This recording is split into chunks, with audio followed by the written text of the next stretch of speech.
Secretary, I know you're feeling optimistic about this, but Americans are apparently not. Our new poll makes clear they feel generally bleak about their financial situation. Again, 44% cut back on driving, 42% cut household expenses, 34% changed vacation plans. The rise in gas prices is having a real effect. So what would you say to those Americans?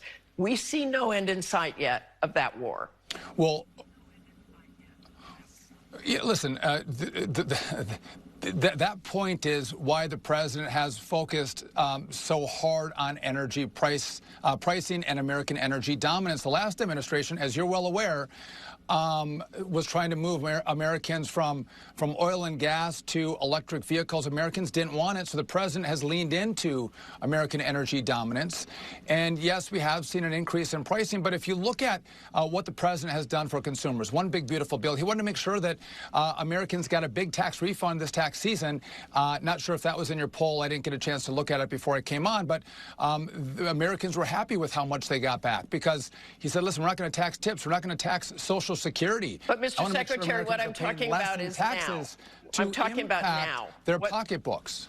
I'm talking about now. What is your message to Americans now who are suffering because of these gas prices?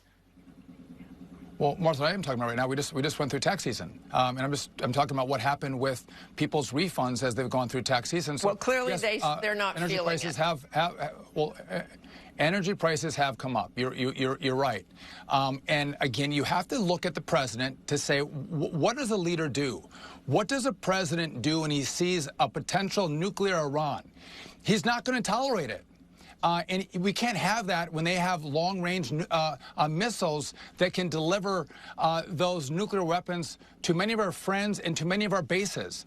That is untenable. And it's been a problem and you've reported on this. For decades, it's been a problem. This is the first president who said no more, no longer. We're not going to have a nuclear Iran, so he's leaned into that. And I think if you ask that question specifically, Americans applaud him for taking on this threat.